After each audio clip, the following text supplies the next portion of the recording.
Hi guys, good morning everyone. So are we ready for the orbit and trauma quiz? How did you find the questions yesterday, guys? I think it was kind of okay, no? Okay-ish. So shall we start with the discussion today? So the first question, extraocular muscle enlargement with tendon sparing. So can you imagine this? The belly or the fleshy belly of the extraocular muscle is bulky, it is enlarged, and the tendon is spared, like your chicken leg or what we call famously the Coca-Cola bottle sign. Where do you get this Coca-Cola bottle sign? If I ask you that kind of a one-liner, I think it'll be easy for you, no? Yeah. So this is a Saturday. So Saturday we are a little kind of, I know mentally I'm on a very comfortable space Saturday. All right. So Coca-Cola bottle sign. Yes, guys. Come on, put it in the chat box. That is a one-liner. You're very, very familiar with Coca-Cola bottle sign. Where how is a Coca-Cola bottle? It's like this, no? The one side it's like this, and basically it's like a bowling pin. Your extraocular muscles are enlarged and the tendon is not enlarged at all. So that is called a characteristic tendon sparing. So that is Coca-Cola bottle sign, which is seen in thyroid eye disease. Now, what about the other options? See, cystic sarcosis, when it is involving the extraocular muscle, it is completely enlarged. There's no tendon sparing as such. Okay.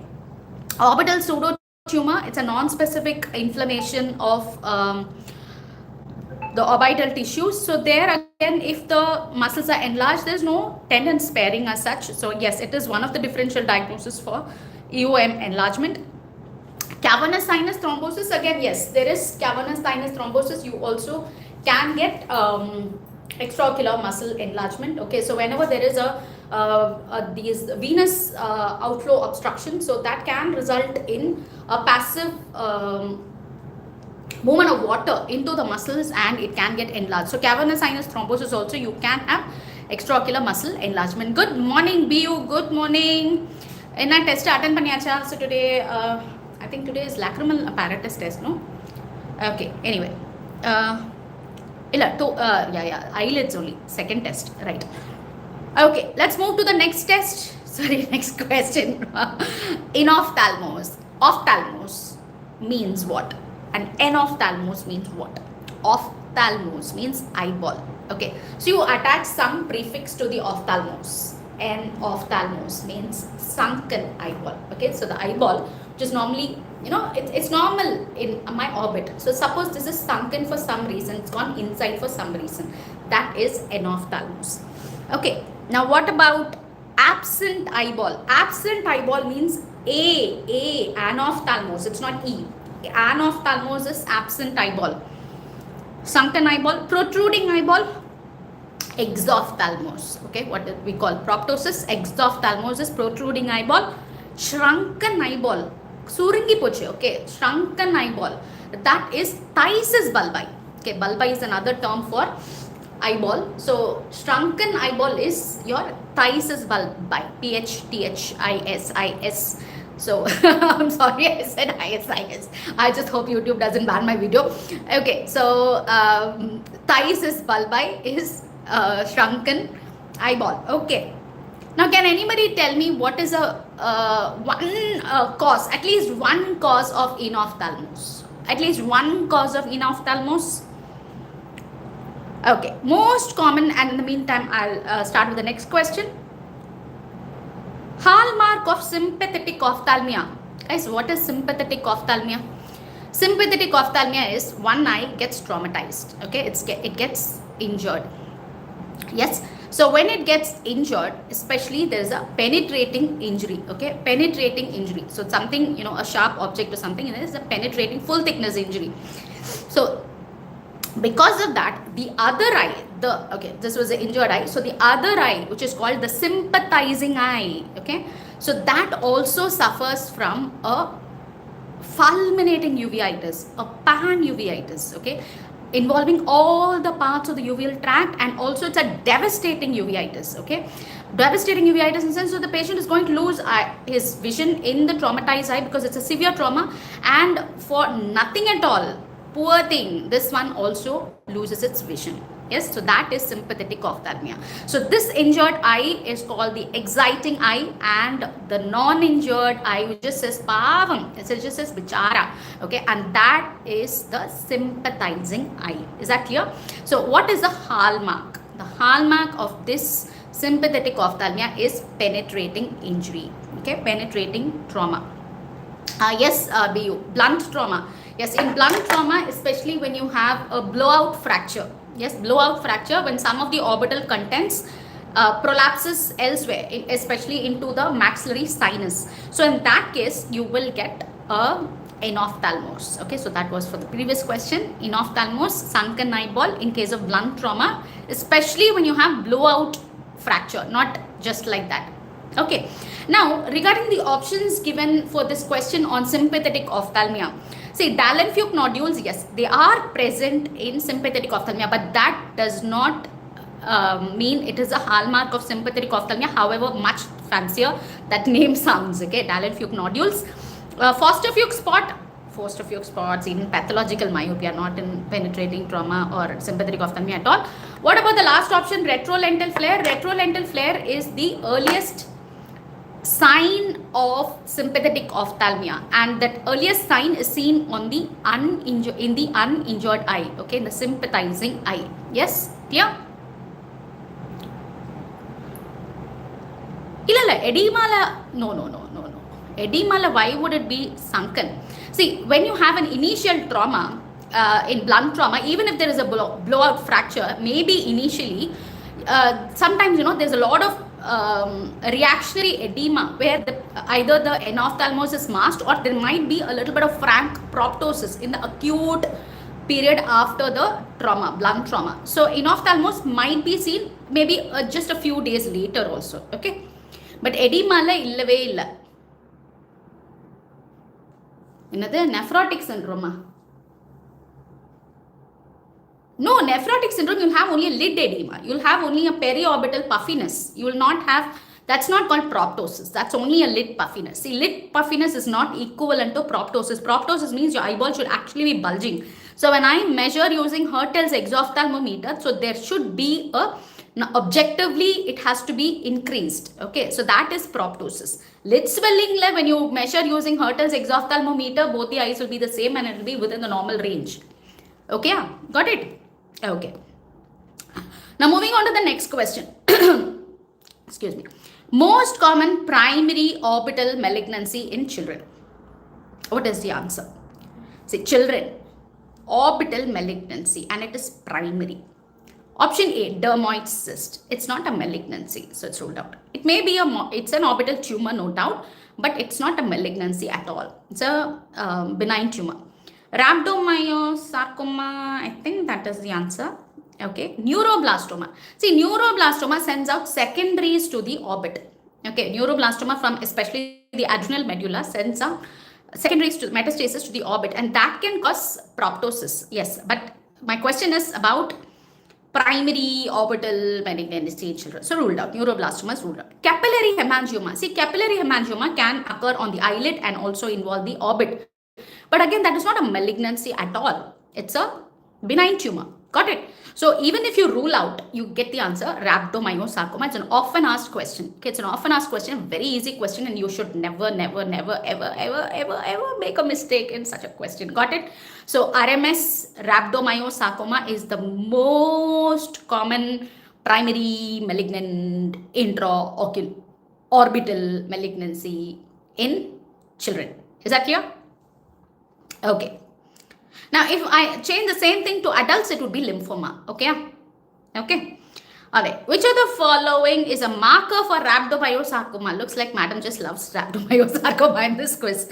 Okay. S100. See, S100 is something to do with the, it's a neurological marker. See, rhabdomyosarcoma, it's a myosarcoma. Myo means muscle. It arises from a stem cell, pluripotent stem cell, that is destined to become a striated muscle, meaning extraocular muscle. Extraocular muscles are striated muscles, no voluntary ones. Okay, so It has to be something to do with the muscle, not S100. Synaptophysin, again something to do with neuron, not with the muscle. ABCG2. Yeah, ABCG2. What is ABCG2? ABCG2, not ABCD2. ABCG2 is a limbal stem cell marker. Okay, it's a limbal stem cell marker. Cornea, limbus, no, limbal stem cell marker, ABCG2, not rhabdomyosarcoma. So what is our option? Answer, desmin. Also myoglobin. Myoglobin is also a marker for RMS. Okay, because you remember when you have a muscle injury, myoglobin is released and the patient has myoglobin in the urine. So myoglobin is also a marker for RMS. Even actin, desmin, actin and myoglobin. All these are markers for rhabdomyosarcoma. So once you do a biopsy, when you do a immunohistochemistry, IHC, so you stain for these markers. Is that clear? Akka? You asked any other question? No. All right. Next question is very, very easy. Voschius ring. Voschius ring is seen on. First of all, it is seen in blunt trauma and it is seen on. It's seen on option A, anterior capsule of lens, option B, posterior capsule of lens, option C, pupillary margin, option D, Schwalbe's ring.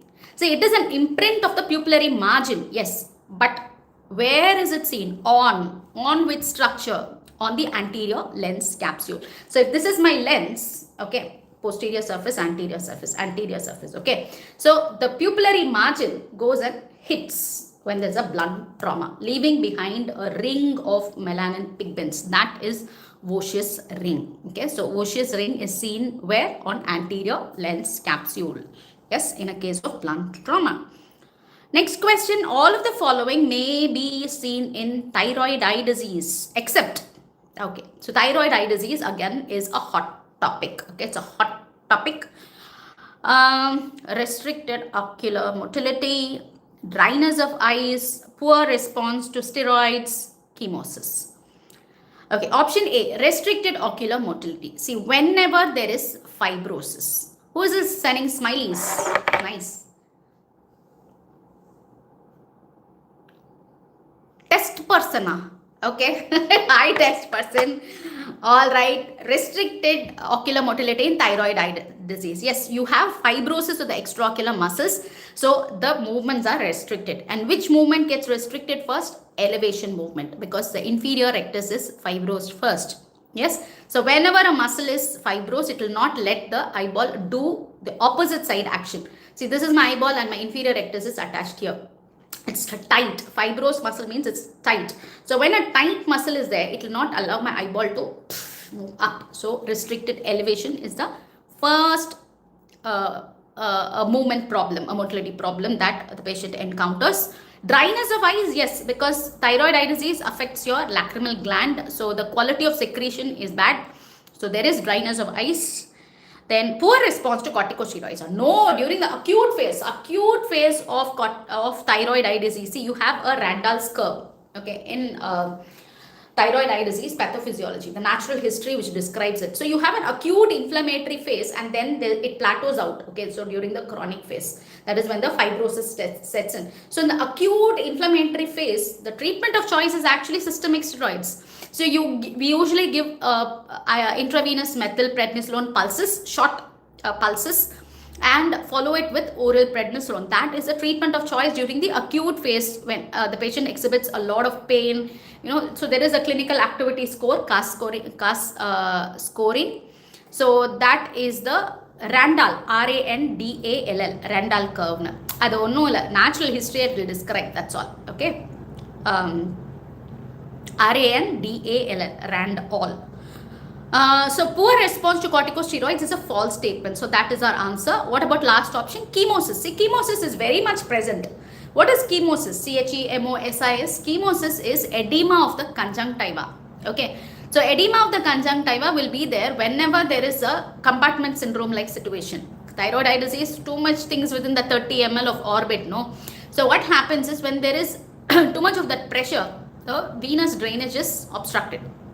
So when the venous drainage is obstructed, you go back to your physiology. You have the Starling's forces. So what will happen is fluid will leak into the interstitium or wherever there is loose tissue. So conjunctiva has got a lot of stroma, a lot of loose tissue. So it will leak there. So there is edema of the conjunctiva, chemosis in any condition where you can have this orbital compartment like syndrome. Okay, so thyroid eye disease, yes, we do have that. So chemosis is present. So the answer to this particular question is poor response to systemic steroids. No, it gives a very good response to systemic steroids, especially in that early acute inflammatory stage. Probably in the fibrotic stage, no. Suppose I tweak the statement and tell you poor response to corticosteroids in the fibrotic phase. That is true, because fibrotic phase, your pathology has changed. It has moved from the inflammatory stage to the fibrotic stage. Steroid is not going to influence anything at all at that point in time. Okay, next question, investigation of choice for intraocular foreign body. See, this is very conceptual and common sense. What is the most common foreign body getting into the eye? Iron, Fe. Okay, iron, I-R-O-N, or your iron. Iron. Okay, so iron foreign body is the most common intraocular foreign body. So for detecting iron, CT is the best. Yes. So option A, E, R, G, that is not the investigation of choice. Yes, to monitor for iron toxicity, yes, I can use electroretinogram for siderosis bulbi. What is iron toxicity called? It is called siderosis bulbi. For that, yes, I ask the patient to come back for follow-up every 6 months and I will repeat the electroretinogram. That is okay. But is that the investigation of choice for intraocular foreign body? No. MRI, MRI is contraindicated in iron, so no MRI, not at all. MRI, when will you use? MRI, if you suspect the patient says some vegetative foreign body, some vegetable foreign body has gone inside. So don't think there's one big pumpkin sitting inside. There's no pumpkin. So let's say there's a thorn which has gone inside, something of that sort which has penetrated inside and a part of it has gone inside. So for vegetable or a vegetative foreign body, then you use organic foreign body, then MRI. Ultrasound, yes, we can do to localize, but again, it is not the investigation of choice. Yes, because first of all, it is a contact investigation. Now, suppose right now there's an open globe, open eyeball, there's an open wound, and we also suspect an intraocular foreign body. See, B scan is going to touch your eye, right? The probe is going to touch your eye. So better to avoid anything which is going to be a contact investigation in case of suspected open globe injury. Is that clear? Yes. Okay, let's move on to the next question. Treatment of choice for orbital mucormycosis. What is mucormycosis? Your famous COVID time, it became very famous, no? Your black fungus. Now this orbital mucormycosis has spread to the cavernous sinus. See, when it has spread to the cavernous sinus, that means it's an emergency, not just for eye. It's a threat to life. The patient can die. So what you need to do? Enucleation. Enucleation is not going to solve the problem. Enucleation means I'm going to only remove the eyeball with a little bit of the optic nerve. That is not going to solve the problem at all, because it has spread to the brain, cavernous sinus. IV amphotericin B. Definitely I have to give intravenous amphotericin B, but that is again not the treatment of choice. Enucleation is not at all going to help. Okay, IV amphotericin B we have to give.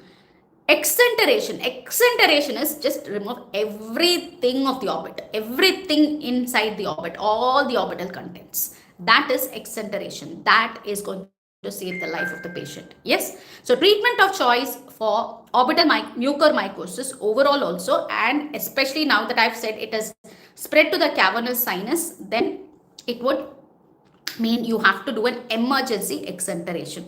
Retrobulbar amphotericin B, ramp also we have to give, but not now. If for orbital mucormycosis, when you're treating it, you have to give a ramp also. See, amphotericin B basically in 3 routes you have to give. One is intravenous, and again, you don't start it as an ophthalmologist. Definitely the nephrologist takes over, because most of the times the patient has comorbidity like nephropathy and all that. Okay, so one is intravenous amphotericin B, then you give a retrobulbar injection of amphotericin B and also locally irrigate. Yes, and with the amphotericin B, and always carefully you have to remove the eschar. Okay, the eschar has to be removed, because the eschar is a necrotic tissue which has to be removed. Most common cause, அப்பெல்லாம் ஒண்ணுமே கிடையாது. Oh, you're talking about the organism, okay. I thought you're asking between COVID, diabetes and stuff. Okay, next is an image. The CT image shows findings suggestive of. Yes. This is a beautiful CT. It's a coronal section. Yes, it's a coronal section. Okay. This is a sagittal section. This would be a sagittal section. This is a coronal section, which is showing you the floor. There is a discontinuity in the floor. So that means there is a floor fracture with the orbital contents prolapsing into the maxillary sinus. Can you see the black spaces because of the air? There is maxillary sinus, there is air. So that is maxillary sinus, and you see the orbital contents prolapsing down. So that is a blowout fracture. So actually, what is the question asked? The CT image shows findings suggestive of blunt trauma, cysticercosis, rhabdomyosarcoma, thyroid eye disease. Blunt trauma, yes, because blowout fracture is seen in blunt trauma. Oh, we finished all the 10 questions. Yeah, very good. So what is the test schedule for today? In the meantime, 1 second, let me just look up. I forgot. Okay, so today at 6 p.m. we've got ophthalmic clinical scenarios, 10 questions. So that is the quiz for this evening at 6. So that will be discussed tomorrow. Yeah, Sunday. Yeah, tomorrow 11 a.m. we will be discussing that. And I've given you a sneak peek of the test and discussion, because many of you were asking, ma'am, how is the test and discussion? So I've just given you a short glimpse into it. So you can use the link that I've given in the video description to join us, or you can just DM on the app. And the New Year's sale is live. What else, guys? Yes, and keep studying well. That is very important. Keep revising whatever you've studied. That is also important. Revise in short bits. Okay, don't keep lengthy revisions. Don't keep them. See, if you study for 1 hour or something, just at the end of the mid morning, you've studied for 3 hours. At least revise what you've done mid morning. You revise for 10 minutes. At least those hot topics you revise. Do that. All right. So I will see you tomorrow. Are we done for the day? Yes, this discussion is done for the day. Okay. Bye. Any doubts regarding today's questions? Any doubts, Pa? All right. Okay. I'll see you all tomorrow. Bye.